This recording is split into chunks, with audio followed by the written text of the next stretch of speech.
Hola, ya estoy para comenzar la clase, esperando en el Señor que todos estén bien, que nadie esté sufriendo ningún contratiempo o alguna dificultad. Y si es así, bueno, confiar en el Señor, buscarle y creer que en Él estamos completos y nada nos falta. Amén. Que el Señor les bendiga y voy a comenzar la clase. ¿Ya? Esta es la clase 1 del libro que yo les envié por WhatsApp, que en ese libro está resumido y explicado más o menos lo mismo que sale en el libro que les recomendé, se llama Las claves de interpretación bíblica. ¿Ya? Entonces, vamos a comenzar la clase con 1 de hermenéutica. Bueno, hay un temario que tiene 8 puntos.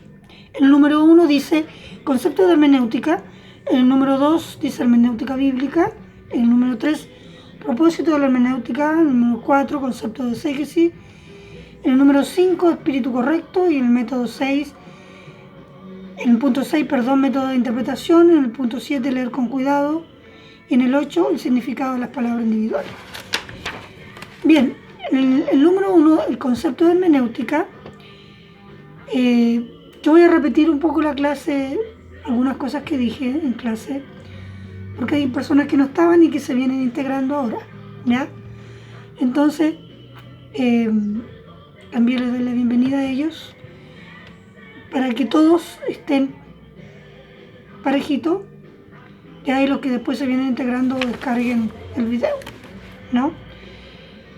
Dice así, el término etimológicamente, o sea, en el idioma original, se deriva del griego hermeneu y significa explicar, traducir e interpretar. La hermenéutica es la ciencia de la interpretación. Por su raíz Herme ha sido relacionado con Hermes, el mitológico heraldo de los dioses, a quien se atribuye la invención de los medios más elementales de comunicación, o sea, la escritura y el lenguaje. ¿Ya? ¿Se entiende eso, no? De ahí viene la raíz Hermes, ¿no? Que se relaciona con el heraldo de los dioses griegos, pero no tiene nada que ver con la mitología griega en el sentido de que se tome de ahí como para interpretación, digamos, por el nombre y esas cosas, ¿ya? En relación a la cultura y esas cosas.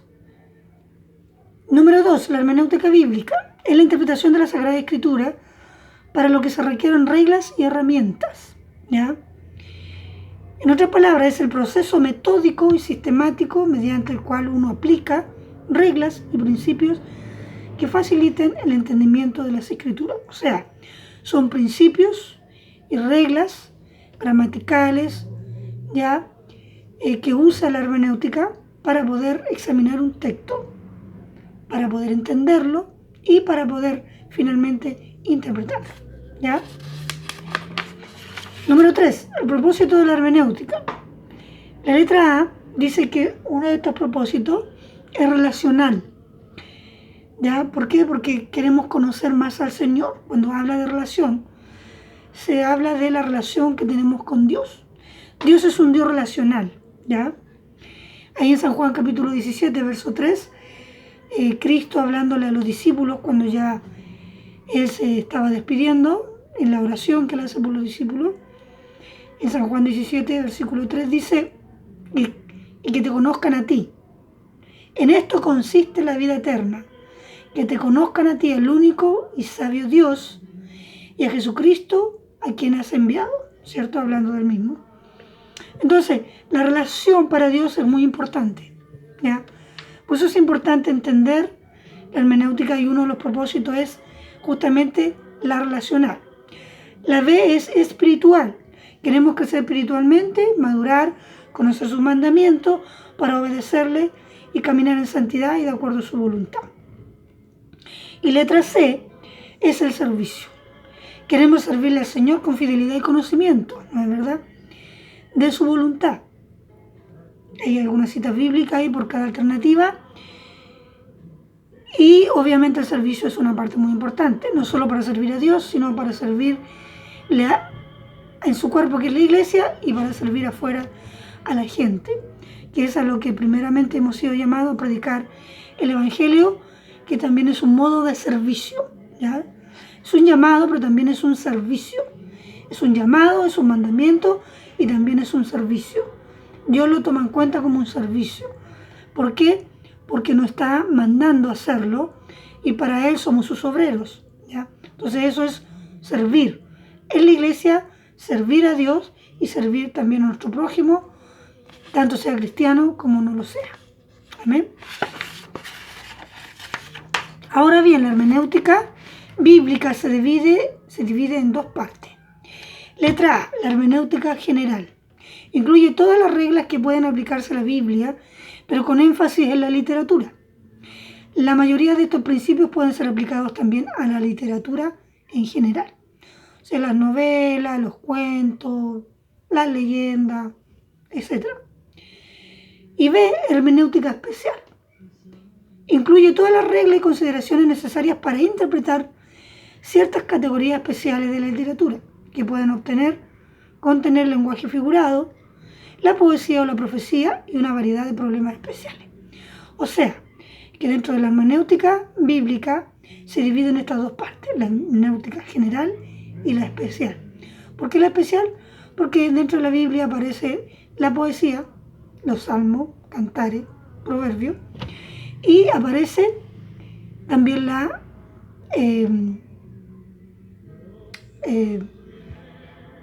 profecía y la poesía, ¿no es verdad? La profecía ya sabemos que tiene una interpretación especial que hay que darle porque tiene muchos símbolos. Entonces, vamos a ir entendiendo y viendo todas estas herramientas que la hermenéutica nos ofrece. Número 4. Concepto de exégesis. Dice un término sinónimo para hermenéutica es exégesis, que es exegeomai, ¿ya? Que significa dar a conocer. Juan 1:18, contar, Lucas 24:35, explicar Hechos 10:8 y relatar Hechos 15 del 12 al 14. Mientras la hermenéutica provee las reglas y las herramientas para interpretar, la exégesis muestra el proceso práctico de esas reglas y finalmente el resultado mismo de la interpretación. Se lo voy a explicar de esta manera para que lo entiendan. Digamos que necesitamos construir una casa, ¿cierto? Necesitamos muchas herramientas para construir una casa. Ustedes saben eso, todo lo que se necesita para construir una casa. Pero a su vez, cada herramienta trae sus propias instrucciones de uso. Y nosotros tenemos que saber usar esas herramientas. Si no, podemos romper la herramienta y también podemos perjudicar lo que vamos a cortar o lo que vamos a construir, ¿verdad? Entonces, tenemos un sinnúmero de herramientas que nos ofrece la hermenéutica, pero tenemos que a su vez saber usarla. Y ahí es donde se aplica la exégesis, ¿ya?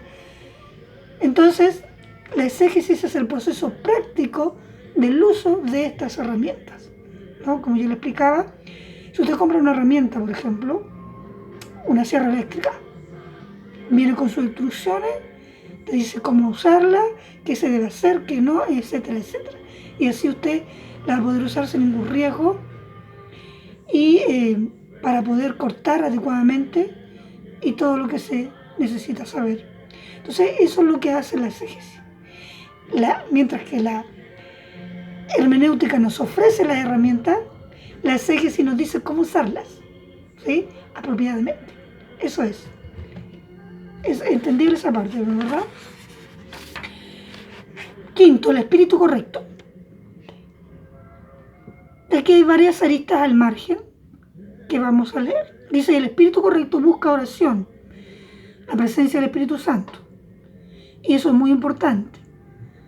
Porque tenemos que buscar en oración, porque nosotros no conocemos la necesidad de la tercera persona a la que nosotros le vamos a hablar, sean cristianos, sea que disertamos un versículo o sea uno que no. Si nos estamos preparando para hablarle a algún familiar incrédulo, algún amigo, algún vecino, porque para todo eso se necesita cierta preparación, ¿ya? No digo una preparación a hablar de Cristo así tan profunda, sino al hablar del amor del Señor y todo eso, pero se necesita la oración para pedirle la guianza al Señor, ¿ya? Tenemos que buscar la presencia y la guianza del Espíritu Santo. En la otra arista dice que el intérprete debe manifestar un espíritu de humildad y una mente abierta para recibir la enseñanza del Señor. O sea, eso es muy importante. Tenemos que tener humildad. Una persona humilde siempre tiene un espíritu enseñable y entiende que no se lo sabe todo y que siempre va a haber alguien mejor que tú y que va a saber más que tú con experiencia espiritual y con todo eso, ¿ya? Tenemos que tener ese espíritu humilde para poder entender la Escritura, escuchar, tomar en cuenta también la enseñanza de parte del Señor. No escuchar los mensajes con un colador, estar colando ahí a ver en qué se equivocó el maestro o el mensajero. Eso no se hace. Y si usted es capaz de discernir eso, como dice un amigo mío, cómase la carne y bote las espinas o los huesitos. Tome lo que le sirva y lo demás déjeselo al Señor, ¿sí? Otra lista dice: el intérprete nunca debe pensar de sí mismo como infalible. O sea, no podemos poner la mano al fuego, ¿ya? De lo que estamos diciendo es 100% verdad, porque el único que tiene 100% de la verdad es Cristo, nadie más. Y muchas veces Dios ha permitido a lo largo de la historia y también por medio de los apóstoles, no de los 12 apóstoles de la Biblia, sino de los que aparecen en televisión o pastores XX, que no voy a decir para no, mi intención no es hablar mal, sino que decir que muchas veces aún nosotros mismos incluso nos podemos equivocar. Eso es, nos podemos equivocar. El único que lo sabe todo es Dios y nosotros no somos dioses. Estamos aquí todos para aprender. Cada uno en su proceso de aprendizaje, como ustedes están ahora y como yo también estoy en mi proceso de aprendizaje con el Señor. Obviamente, en cada estatura, en cada nivel, eso se entiende. Entonces uno tiene que jamás tiene que pensar que es infalible. Amén. Entonces, la otra lista dice: el intérprete debe manifestar un espíritu de reverencia frente a lo que está leyendo su autor. Ya, o sea, y eso se debe a que no debemos interpretar a la ligera, sino que tenemos que leer con cuidado y tener reverencia, ¿ya? Porque la palabra de Dios fue inspirada por el Espíritu Santo. Eso tenemos que tenerlo claro, ¿ya? El quien dude que fue escrita por hombres y que no sabía lo que estaban escribiendo, está perdiendo su tiempo, ¿ya? Tenemos que creer 100% que la palabra de Dios fue inspirada por el Espíritu Santo y por lo tanto tener una reverencia a leer lo que está al frente de nuestros ojos, sea quien sea, de cuál autor que nosotros estemos leyendo, porque todo ello pasaron un proceso y Dios los trató y les reveló su verdad. Amén. Entonces, ojo con eso, también es importante. El intérprete debe esforzarse por mantener el espíritu de obediencia a Dios cuando lee, ¿ya? No debemos leer la palabra de Dios con un espíritu de rebeldía, sino de obediencia, ¿ya? Si ustedes están estudiando es porque están dispuestos a obedecer. La palabra de Dios no solo se lee, sino que se obedece, ¿ya?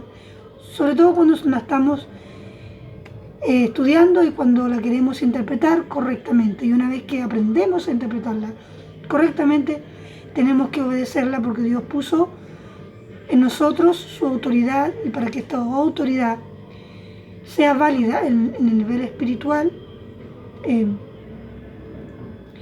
tenemos que obedecer la palabra de Dios. Amén.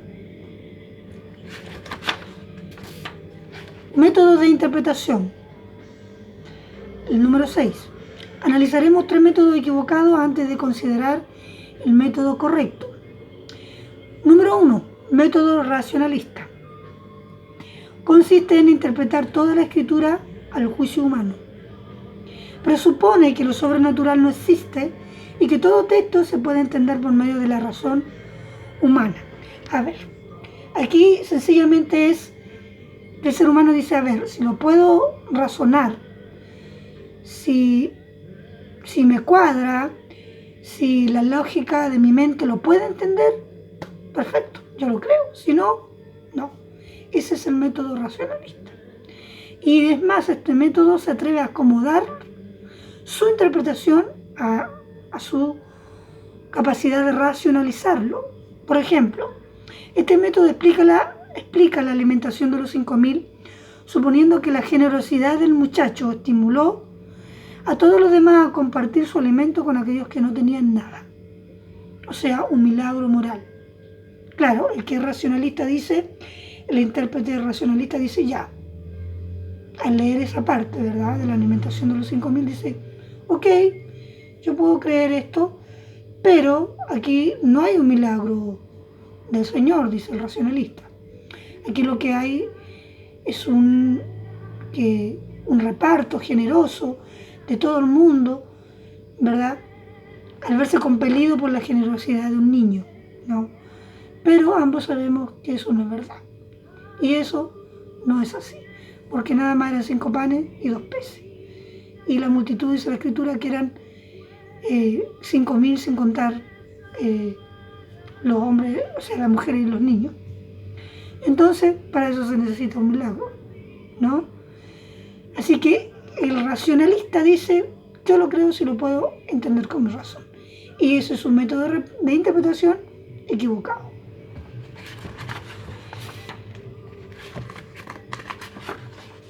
Segundo método, alegórico místico.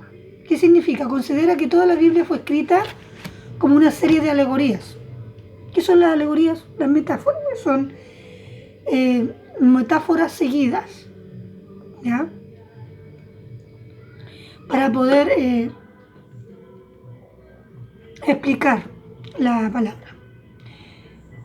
Entonces este método dice, quienes utilizan este método, lo místico, que significa oculto o espiritual, el siguiente ejemplo dice, la experiencia, ellos dicen, ¿no?, aquellos que creen en este método, dicen que la experiencia de Daniel en el foso de los leones no fue en realidad leones de carne y hueso, o sea, leones reales, sino que Daniel se encontró preso por las tentaciones y debilidades humanas. Por medio de la fe, Daniel salió ileso, siendo la lección que solo aquel que tiene la fe en Dios puede salir triunfante sobre las dificultades de la vida. Esto en parte tiene cierta verdad, pero al analizar estrictamente este contexto de Daniel, si alguien lo analiza así, con este método, está equivocado, porque lo que vivió Daniel fue real, no fue un cuento. Ojo con eso, no fue una metáfora. Entonces, la palabra del Señor, cuando leemos los libros históricos, ¿ya?, o proféticos, que es la historia contada del pueblo de Israel, son todos hechos y son hechos comprobables. ¿Se acuerdan que yo lo recomendé un libro que se llama aparte del uso y costumbre de las tierras bíblicas? Les recomendé el libro que se llama Evidencia que merece un veredicto. Ese libro es escrito por un autor cristiano que se esmeró por buscar toda la evidencia científica, ¿ya?, de los científicos que desentierran, ¿verdad?, a través de la arqueología, todo lo que han descubierto. Entonces, él con cada prueba ahí puede refutar, ¿verdad?, que la Biblia es un libro de cuentos o de metáforas o de hadas, al menos los libros históricos, porque hay partes que sí entra la metáfora, pero eso lo vamos a ir viendo, ¿ya? Entonces ese es el método alegórico místico. El tercer método, dogmático método dogmático interpreta la escritura de acuerdo a los dogmas de algún grupo en particular. ¿Ya? Por ejemplo, los testigos de Jehová, que dicen que no hay que tomar café y que no dan sangre porque dicen que se apoyan en versículos bíblicos descontextualizados del Antiguo Testamento, de que la sangre no había que donarla, ni comerla, ni nada de esas cosas.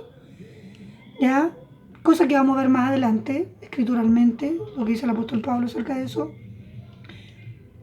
para ponerlo como ejemplo y poder interpretarlo bien. Y lo que dice, que es el método dogmático, porque estas sectas o religiones toman enseñanzas que no están escritas en la palabra y la meten en su compendio de enseñanzas para enseñarla a la gente y hacerla ver como que está en la Biblia. Y eso no es así. ¿Ya? Eso es el método dogmático. Entonces, la Iglesia Católica también tiene otro método dogmático que habla de la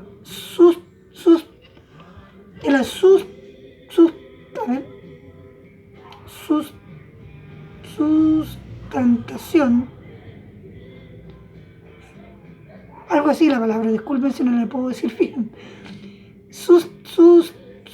Sustantación, algo así. ¿Ya? O sustransmutación, ahí está, sustransmutación de Cristo en la hostia. Ellos dicen que Cristo se transmutó en la hostia y que Cristo es la hostia, y ellos, es un dogma netamente de los católicos, igual como el postrarse ante los ídolos, que eso tampoco está en la Biblia. De hecho, uno de los mandamientos habla de que no hay que hacerse imagen, y ellos lo interpretan como otra cosa. ¿Ya? Entonces la sustantación que hablan ellos al hacer la misa, toman la hostia y dicen que Cristo se transmutó ahí, en esa cosa. Pero ambos sabemos que, nosotros sabemos que no es así. ¿Ya? Así que vamos a ver ahora el método correcto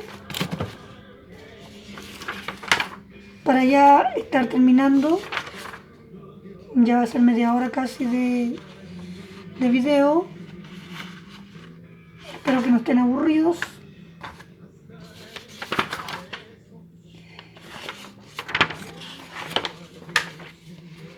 El método correcto.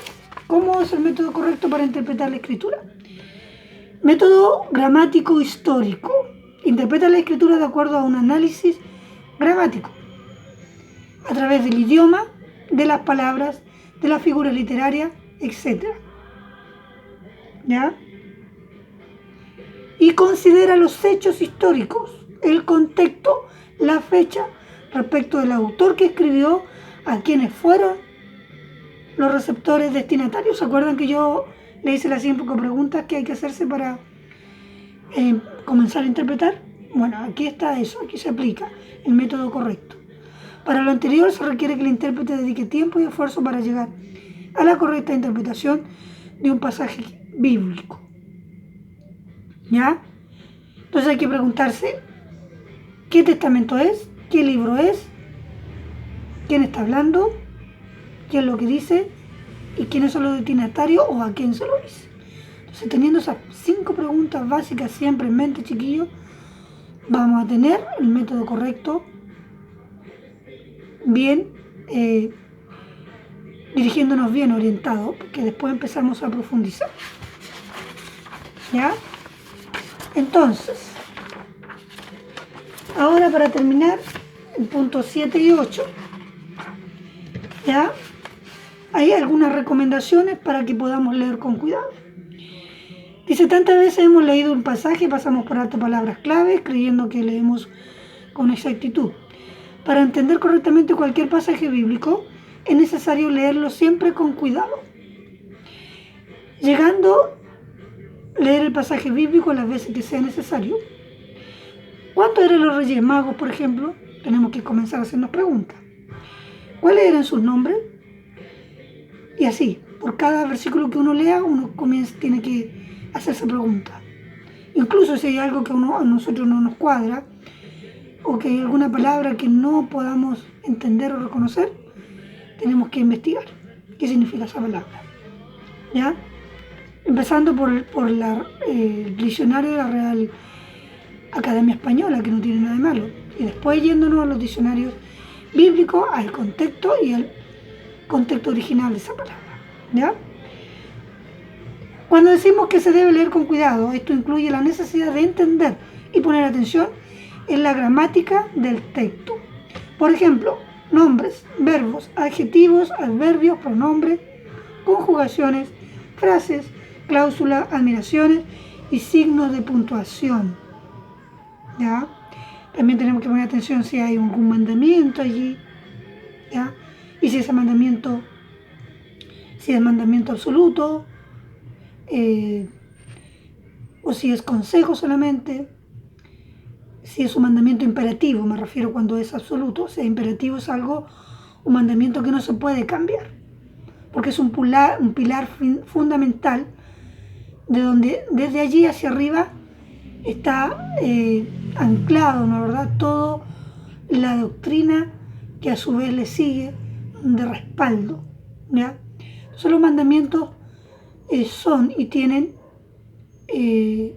su imperancia, son imperativos. Los apóstoles también, el Señor les reveló mandamientos imperativos. Por ejemplo, si alguno viene a mí y no aborrece a su padre y a su madre y sus hijos y hermanos y hermanas y aún también su propia vida, no puede ser mi discípulo. Eso dice en Lucas 14:26, según la Reina Valera en 1960. Y eso igual es importante hablarlo, decirlo. Hay muchas versiones de la Biblia que nos ayudan a entender mejor un texto, la traducción de un texto. Pero si buscamos en Mateo 10:37 dice, el que ama a padre o a madre más que a mí no es digno de mí. El que ama a hijo o a hija más que a mí no es digno de mí. Mateo 10:37. ¿Sí? Entonces se dan cuenta que en los evangelios, en una parte dice una cosa, si encuentran un versículo, ahí van a encontrar unas pequeñas letritas chiquititas que más abajo aparece con otro versículo bíblico, que es justamente que aparece este versículo bíblico en otro evangelio, que son los pasajes paralelos, que después lo vamos a ir viendo, y que habla del mismo tema. Los pasajes paralelos siempre hablan del mismo tema, pero en el otro evangelio va a aparecer explicado, como lo leímos acá, ¿ya? ¿Por qué? Porque cuando en Lucas dice, si alguno viene a mí y no aborrece a su padre y a su madre, la palabra aborrecer en el griego original significa poner en segundo lugar, ¿ya? No es que usted vaya a aborrecer a su hermano, no es que tú lo vayas a odiar, o lo vayas a abandonar, en otro evangelio dice, el que nos deje, padre y madre, ¿verdad? No está diciendo que lo deje, está diciendo que lo ponga en segundo lugar, está diciendo que ponga como prioridad al Señor, ¿ya? Porque primero es el Señor, después la familia, primero el Señor, después nosotros, después la familia, ¿sí? ¿Por qué? Primero el Señor, a él nos volcamos a buscarle, después nosotros tenemos que vigilar por nuestro estado espiritual para poder después ser de ejemplo para nuestra familia. Y la familia como tercer lugar para poder establecer así una administración mejor de parte del Señor, ¿sí? Entonces, ¿pueden entender esto? ¿Por qué, se preguntarán ustedes, están estas distintas clases de forma de llamar? ¿Por qué? Porque los 4 evangelios, después más adelante igual vamos a hablar de eso, fueron llamados a escribir a públicos diferentes, cada uno, Marco, Mateo, Lucas y Juan, fueron llamados a escribir a públicos distintos, ¿ya? Y cada uno presenta a Cristo de forma distinta. Uno lo presenta como rey, otro como siervo, otro como Dios y otro como hombre, ¿ya? Así que ojo, por eso por ahí hay un versículo que dice el Hijo del Hombre. Entonces, es importante entender. Entonces se van dando cuenta lo importante que es entender la escritura, de cómo fue escrita para saberla interpretar. Y bien, vamos a pasar al punto 8, que ya sería el último punto de la clase número 1. El significado de las palabras individuales. Una palabra puede tener una variedad de significados dependiendo del lugar, las personas, la nacionalidad, la cultura, las costumbres, etc. Ustedes entienden bien eso, ¿no? ¿Verdad? Por ejemplo, en Estados Unidos o en México le dicen carro a los autos y aquí no les decimos carro, le decimos auto. En Nicaragua me parece que le dicen guagua a las micros, que nosotros le decimos a los ómnibus grandes que es para trasladar a la gente. Me parece que en Nicaragua le dicen la guagua, ¿no? Y para nosotros acá la guagua es un bebé, una criatura. Entonces, por eso es importante entender el idioma y la cultura en que fue escrita la Biblia. Esa es la clave. Dice, lo anterior ocurre en la Biblia. Cabe recordar que la Biblia es un compendio de textos que entre Génesis y Apocalipsis transcurrieron miles de años. Por ende, es valioso estudiar la composición original de las palabras. Esto se llama etimología, que era algo que yo igual le había dicho. Marcos 1:15. Debemos tener cuidado con algunas palabras en el Antiguo Testamento. Significan algo, que en el Antiguo Testamento significan algo. Pero en el Nuevo Testamento tiene otro significado. Por ejemplo, la ley, la carne, el mundo, la espada, etc. ¿Se dan cuenta? Entonces es importante estudiar ya la etimología de las palabras. ¿Por qué? Porque nos podemos encontrar, por ejemplo, en 1 Corintios 13 se habla del amor, ¿ya? Pero los griegos tenían 5 palabras para definir el amor. Solamente en el capítulo 13 de 1 Corintios, la palabra que habla ahí del amor se refiere a la palabra original griega ágape, que es el amor de Dios. Pero también está eros, también está estorge, que son el amor a la familia, y eros es el amor pasional, ¿no? Filia, el amor a la familia, ¿se dan cuenta? Entonces, tenemos que entender y podemos encontrar también en un solo capítulo una misma palabra, que arriba a lo mejor, en los primeros versículos del capítulo, en el original significan una cosa, pero abajo, al punto de terminar, puede volver a aparecer, pero que signifiquen otra cosa, la misma palabra, que puede ser amor, puede ser aborrecer, puede ser condenación, ¿me entienden? Entonces, por eso es importante entender el significado de la palabra en su contexto, ¿ya? Bien, ahora voy a cortar el video para poder pasar a la clase número 2, que se la voy a dejar. Bien, nos vemos, que Dios les bendiga.